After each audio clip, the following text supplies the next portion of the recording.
ਤੇ ਸਾਨੂੰ ਇਨਸਾਫ ਦਿੱਤਾ ਜਾਏ ਕਿ ਅਸੀਂ ਗਰੀਬ ਹੈ, ਮੇਰਾ ਬੱਚਾ ਮਜ਼ਦੂਰ ਹੈ, ਲੱਤਾਂ ਤੋਂ ਇਹ ਟੁਰ नहीं सकता, मेरे बच्चे ਨੂੰ ਇਨਸਾਫ ਦਿੱਤਾ ਜਾਏ, मेरा बच्चा मजदूर है। अस्सलाम वालेकुम नाजरीन, मैं हूं आपका मेज़बान आयान सरवर और आप देख रहे हैं तुम पाकिस्तान। नाजरीन, मेरे साथ एक फैमिली मौजूद है और ये जो बच्चा बैठा हुआ है ये मजदूर है, चल नहीं सकता और इस बच्चे के साथ इज्तिमाई तौर पर ज्यादती की गई है। दो बंदे थे और कज़नज़ाद भाई थे, अपने ही भाइयों ने एक अपने छोटे भाई के साथ इज्तिमाई ज्यादती कर दी। कैसे वाक़या हुआ, क्या बना, किस तरह हुआ ये सारा मामला, इनके वालिद भी मेरे साथ मौजूद हैं और इस बच्चे की वालदा भी मौजूद है। सबसे पहले इनके वालिद से बात करते हैं, उसके बाद इनसे पूछेंगे। अस्सलाम वालेकुम बच्चन। वालेकुम सलाम। अच्छा बच्चन, मुझे ये बताएं ये सारा वाक़या कब हुआ है? ये तकरीबन 7 बजे होया सर, मैं जिस आया ना तो बच्चा रो रहा तो मैं पूछा की होया, आंदा शान ते गुलाम मैनू पिछली बिल्डिंग च लै गए ने तो उत्थे मेरे नाल ज़्यादती कीती, इन्हें मैं रोंदा रहा, उत्थे कोई भी नहीं, किसी भी नहीं आवाज़ सुनी तो वापस मैनू इत्थे छड्ड गए ने गली दे विच। अच्छा, तो फिर मैं 155 से कॉल की, पुलिस आई है तो एक मुलजम पकड़िया गया, उनका बयान उनका मैडिकल भी हो गया उनका, और दूसरा पंजाब लैबोरेटरी टेस्ट जाता वो भी हो गया, उन्होंने चलान कर दिते तो दूसरा मुलजम अजे नहीं फड़ रहे पुलिस वाले। अच्छा तुम मैंने दसो कि बच्चे जो बच्चे वापस लैके गए तो इतने छड्ड के भी आप खुद ही गए? हाँ, आप ही इतने छड्ड के गए ने, इतने रो रहा, मैं काम तो आया तो रो रहा, मैं पूछे की होया, आंदा मेरे नाल गुलाम ते शान ने ज़्यादती की है। तो फिर मैं बाद 155 से कॉल की, पुलिस आई, उन्होंने मैडिकल कराया है। अच्छा। तो दूसरा एक पंजाब लैबोरेटरी है इधर ठोकर ले, उत्थे लै गए ने, दोवां दे जरासीम टैच हो गए ने ते नाल त्रीए दे भी वो बार बार बुरी जमानत करा रहे हैं तो पुलिस उन्हें पकड़ नहीं रही। टोटल कितने लोग थे? 2 लोग थे भाई। 2 लोग थे? हाँ जी। अच्छा मुझे ये बताएं कि वो रिश्ते में क्या लगते हैं, मतलब इस बच्चे के? वो रिश्ते हैं जिसके कज़न ही लगते हैं भाई। अच्छा, तो आपके क्या लगते हैं? मेरे वो मेरी बेगम दे भांजे ने, मेरे कुछ नहीं लगते। मतलब कि आपके ससुराल वाले हैं? हाँ, मेरे ससुराल वाले, मैं तो शादी की है, ये मेरे रिश्तेदार नहीं है। ठीक है। अच्छा, पंजाब पुलिस ਤੁਹਾਡੇ ਨਾਲ कोऑपरेट कर रही है? एक मुलजम फड़ के चलान कर दिता इन्हें। अच्छा। तो आंदे तुसीं बेफिक्र होकर घर बह जाओ तो असीं दूसरे भी पाड़ लाँगे, बुरी बुरी जमानत करा रहे बार बार। 22 तरीक का वाक़या है तो दूसरी 22 आने वाली है कि 22 होगी, अजे तक मुलजम नहीं फड़ी जा, बार बार बुरी जमानत करा रहे हैं। तो मुलजम ही कहते हैं असीं पुलिस नूं भी पैसे देने, तुसीं पुलिस लै लो तो या जैसे तुसीं या तरीक ते आए तुहाडे नहीं कर देंगे या उत्थे ही कर देंगे, बार बार। अच्छा, कहंदे कि ਅਸੀਂ ਪੁਲਿਸ ਨੂੰ ਪੈਸੇ ਦੇਣੇ ਨੇ ਤੇ ਤੁਸੀਂ ਸਾਡੇ ਕੋਲ ਹੀ ਲੈ ਲਵੋ। हाँ, ਅਸੀਂ पुलिस ਨੂੰ पैसे देने ने तो तुसीं साडे कोल लै लो, सुलह कर लो, नहीं तो कोई दादे जेड़ा भी असीं वादा घाटा कर लिया तो असीं तुहाडा कुछ भी नहीं बनन देना।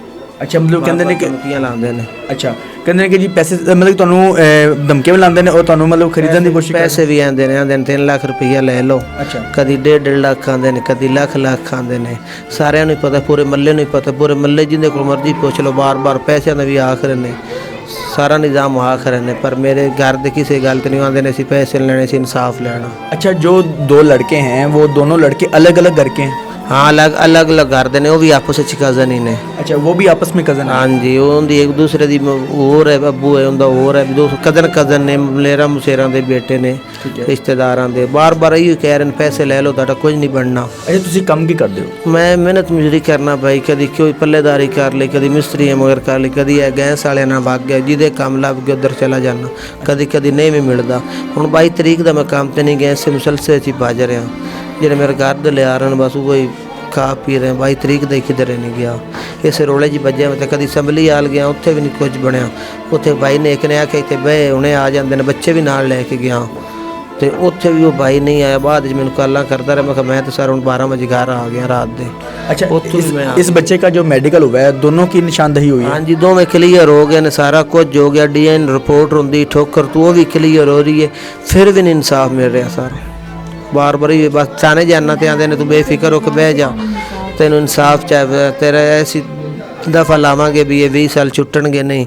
तो मैनू कोई बंदा उन्होंने रिश्तेदार ही है भी सक्का उन्होंने गूढ़ है जो अगे उन्होंने बुरी जमानत कराई, हो सके भी असी पुलिस वाले ने भी 2 लाख दे दिता है, तो तू भी जेडे लैने लै ला, सुलह कर ला, अच्छा रह जाएगा। नाज़रीन देखें कि पंजाब पुलिस को ख़रीदा जा रहा है, 2 लाख रुपए में पंजाब पुलिस को ख़रीद लिया हुआ है और उसके बाद बच्चे के वालिद को भी ये कहा जाता है कि आपका कुछ नहीं बनने देंगे, आप हमसे जो पैसे ले लें जो हमने पंजाब पुलिस को देने हैं वो हमसे आप पैसे ले लें, और जो भी है मतलब सारी जो है ना मामला जो भी हो गया है वो हो गया हुआ, लेकिन हम सुलह कर लेते हैं।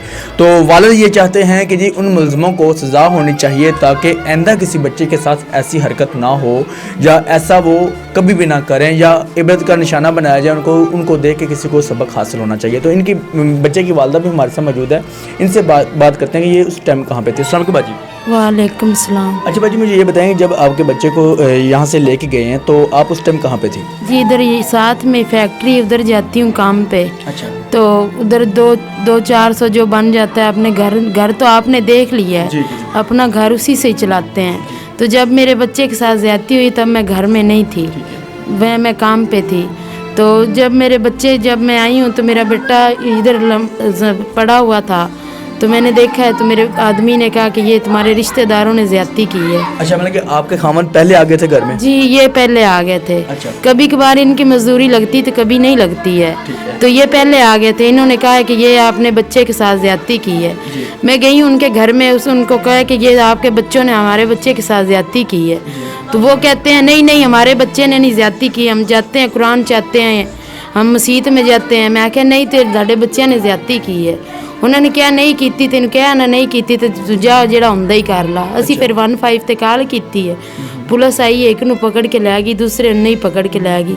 ਸਭ ਮੇਰਾ ਮਾਜ਼ੂਰ ਬੱਚਾ ਹੈ, ਸਾਡੇ ਘਰ ਦੇ ਇੰਨੇ ਹਾਲਾਤ ਸਹੀ ਨਹੀਂ ਨੇ ਕਿ ਅਸੀਂ ਕੇਸ ਲੜ ਸਕੀਏ। ਤੇ ਸਾਡੀ ਦਰਖਾਸਤ ਹੈ ਹਕੂਮਤ ਪੰਜਾਬ ਸੇ ਸਾਨੂੰ ਇਨਸਾਫ ਦਿੱਤਾ ਜਾਏ ਕਿ ਅਸੀਂ ਗਰੀਬ ਹੈ, ਮੇਰਾ ਬੱਚਾ ਮਜ਼ਦੂਰ ਹੈ ਲੱਤਾਂ ਤੋਂ, ਇਹ ਟੁਰ ਨਹੀਂ ਸਕਦਾ। ਮੇਰੇ ਬੱਚੇ ਨੂੰ ਇਨਸਾਫ ਦਿੱਤਾ ਜਾਵੇ, ਮੇਰਾ ਬੱਚਾ ਮਜ਼ਦੂਰ ਹੈ। अच्छा भाजी, इस बच्चे की उम्र कितनी होगी? इस बच्चे की 12 साल में 12वें साल चुन लगे, इहदी 11 साल उम्र पूरी है। अच्छा। ते ए जम्मन पर्ची साडे कोल है। मेरा बच्चा लत्तां तो टुर नहीं सकता, ते बाकी मेरे बच्चे जेड़े ने ट्यूशन चले जाते हैं। अच्छा भाजी, तुम मैंने दसो कि पैदाइशी बच्चा मतलब नहीं चल सकता सी? नहीं पैदाइशी ठीक सी है, उस तो बाद इन्हें बुखार होया, बुखार की वजह नाल इहदियां लत्तां कमज़ोर हो गई ने। अच्छा। हाँ जी। तो नाज़रीन देखें कि 11 साल का बच्चा है, 12 साल होने वाले हैं, और 2 लोगों ने कज़नज़ाद भाइयों ने इसको यहाँ से उठाया है घर से, और पीछे एक बिल्डिंग है उसके नीचे वाले पोर्शन में मतलब स्टोर रूम में मतलब ले जाके बच्चे को वहाँ पे इसको इज्तिमाई ज़्यादती का निशाना बना दिया, रेप किया है बच्चे का। ये देखिए कि आपके सामने ये बच्चा बोल लेता है। हाँ जी। बेटा मुझे ये बताएं कितने लोग थे आपको जो ले जाने वाले? 2 लोग थे। 2 लोग थे। हाँ तो जी। आपने शोर वगैरह नहीं किया था? शोर किया था। अच्छा, तो क्या कहते थे फिर? छोड़ दो। अच्छा, तो मारते थे? हाँ मारा भी था? हाँ। देख लें नाज़रीन कि कितनी दरिंदगी की बात है कि मतलब इतनी हद क्रॉस कर दी है कि एक तो बच्चा मजदूर नहीं देखा, दूसरा उसको मारते भी रहे। जी इंसाफ चाहिए ना।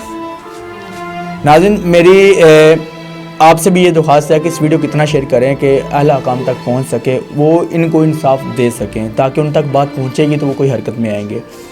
बच्चा है, देखिए चल नहीं सकता और किस हालत में है वो, उनको इतना भी तरस नहीं आया कि वो कोई गैर नहीं थे, अपने भाई थे, कज़नज़ाद भाई थे, उनको इतना भी तरस नहीं आया कि जी हमारा छोटा भाइयों की तरह है तो हम क्यों ऐसा कर रहे हैं। एक तो इनके साथ रेप करते रहे और ऊपर से तशद्दुद भी करते रहे।